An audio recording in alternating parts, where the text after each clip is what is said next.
Loan ആപ്പിൽ നിന്നുള്ള ഭീഷണിയെ തുടർന്ന് യുവാവ് ജീവനൊടുക്കി. പാലക്കാട് കഞ്ചിക്കോട് സ്വദേശി അജീഷാണ് തൂങ്ങി മരിച്ചത്. തിരിച്ചടവ് വൈകിയതോടെ അപരിചിതമായ ഒരു നമ്പറിൽ നിന്ന് ഭീഷണികൾ വന്നതായി ബന്ധുക്കൾ ആരോപിച്ചു.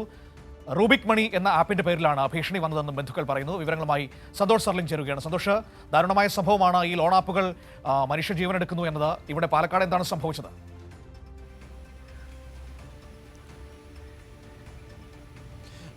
മനു, വെറും 6000 രൂപ മാത്രമാണ് ഈ അജീഷ് എന്ന 33 വയസ്സുകാരനായ യുവാവ് ലോൺ എടുത്തിരിക്കുന്നത്. അതിൻ്റെ പേരിലാണ് കഴിഞ്ഞ കുറേ ദിവസങ്ങളായി, കഴിഞ്ഞ 2 ദിവസം മുമ്പ് വരെ പോലും അദ്ദേഹത്തിന് നിരന്തരമായി ഭീഷണികൾ ഉണ്ടായിരുന്നത്. ബന്ധുക്കൾ ഇപ്പോൾ ആ ഫോണിൽ നിന്നും, ആ ഫോണിൻ്റെ സ്ക്രീൻഷോട്ട് അടക്കം കോളുകളടക്കം പുറത്തേക്ക് വിട്ടിട്ടുണ്ട്. അപ്പോൾ അതിൽ നിന്ന് നമുക്ക് മനസ്സിലാക്കുന്നത് വെറും 6000 രൂപ അദ്ദേഹം ലോൺ എടുത്തിരുന്നു. ആ ലോണിൻ്റെ പേരിലാണ്. ഈ ലോൺ എടുക്കുന്നതുമായി ബന്ധപ്പെട്ട് ആധാർ കാർഡൊക്കെ കൊടുത്തിട്ടുണ്ട്. ഈ ആധാർ കാർഡ്, ഇയാളുടെ ഫോട്ടോ, ഇതൊക്കെ വെച്ച് ഈ ബന്ധുക്കൾക്കൊക്കെ നിരന്തരം പല അജ്ഞാത നമ്പറുകളിൽ നിന്ന് മെസ്സേജാണ് ഇദ്ദേഹം ഒരു തട്ടിപ്പുകാരനാണെന്നും പല തരത്തിലുള്ള ആരോപണങ്ങളൊക്കെ ഉണ്ട്. ലൈംഗികാരോപണങ്ങൾ വരെ അത്തരം മെസ്സേജുകളിലുണ്ട്. എന്തായാലും അത് സഹിക്കാനാകാതെയാണ് ആ 33 വയസ്സുകാരനായ യുവാവ് തൂങ്ങി മരിച്ചിരിക്കുന്നത്. രാവിലെയോടുകൂടി അറിഞ്ഞത്. പക്ഷേ വലിയ പ്രതിഷേധം സംഭവ സ്ഥലത്തുണ്ട്. എന്തായാലും ഇത്തരത്തിലുള്ള തട്ടിപ്പുകൾ കഴിഞ്ഞ കുറേ ദിവസങ്ങളായി ഈ ഇത്തരം മണി ആപ്പുകളുമായി ബന്ധപ്പെട്ട് നടന്നു വരുന്നു. അതിൻ്റെ ഏറ്റവും അവസാനത്തെ ഏരിയയാണെന്ന് പറയാൻ കഴിയും. പക്ഷേ സാധാരണ കേൾക്കുന്ന വലിയൊരു തുകയുടെ പേരിലൊക്കെയാണ് ഇത്തരം